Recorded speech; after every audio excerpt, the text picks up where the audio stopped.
What's going on, Battlefielders? It's time for another Battlefield 4 weapon review, and the featured weapon for this episode is the SCARH. As we'll see as part of this review, this weapon has some quite unique stats and figures about it, which makes it stand out from the pack, so let's get started and take a look at some of those numbers behind the heavyweight SCARH.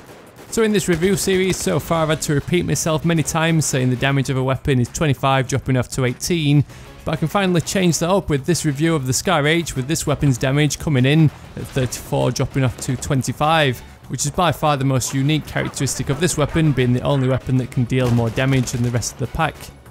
This means you can take down your targets in considerably less shots to kill, with the SCARH only requiring 3 up close, dropping off to 4 at long range. The stats of this weapon do start to fall apart from now on though, starting with its rate of fire, which clocks in very slow at 620 rounds per minute. This makes the SCARH not so much of a close range weapon, although needing only 3 shots to kill as opposed to 4 doesn't let you down too much, but being able to fire those shots out at only 620 rounds per minute is not too great when you're in those hot firefights. But on the other hand, a slower fire rate does allow you to conserve your ammo, and that's going to be quite important when we look at the capacity of the weapon a little bit later on. Plus, with this weapon only needing 4 shots to kill at long range as opposed to 6, it makes it much more competitive than all the other assault rifles and carbines. One statistic that does kind of affect that long range capability is its muzzle velocity though. At 410 meters per second, this is very slow compared to a lot of the other weapons. This basically means that you're going to have to account for bullet drop when you're trying to pick off those snipers, plus you're going to have to lead your targets to allow for those shots to hit. As we saw in my last review of the AR-160, this weapon and the SCAR both share the exact same recoil figures, with the plot ending up straying off vertically with a heavy upwards recoil value. The main benefit of the SCARH with its slower fire rate though is that you can kind of tame that recoil a little bit more by using controlled bursts and only firing out 1 to 2 shots at a time.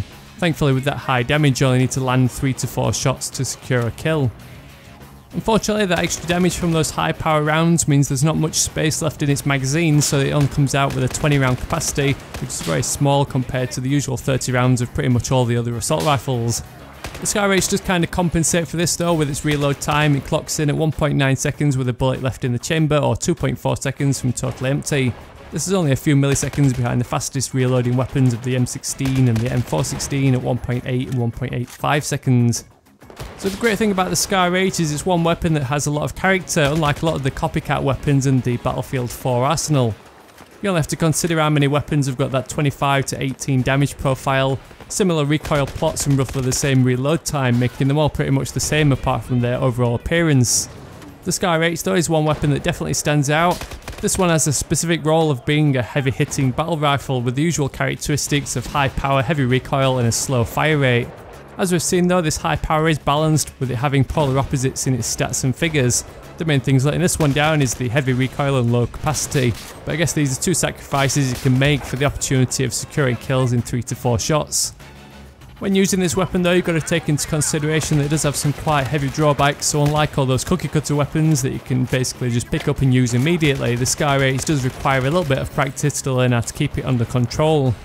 Once you've mastered this one, it can be very effective though, which is why I've given it my overall rating of a 3.5 out of 5.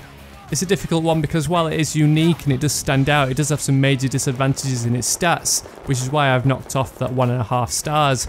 But still, this is one cool weapon to use and one that you should definitely try out if you've not played around with it already. Just that high power alone is reason enough to rank this weapon up to the max and acquire all those special unlocks. So let me know your thoughts on the SCARH down in the comments. Do you agree with my 3.5 out of 5 rating, or would you give it a full 5 out of 5, or maybe even lower? If you want to hear my thoughts on any of the other weapons in Battlefield 4, then don't forget to check out the playlist. Otherwise, thanks for watching, and I'll catch you all later.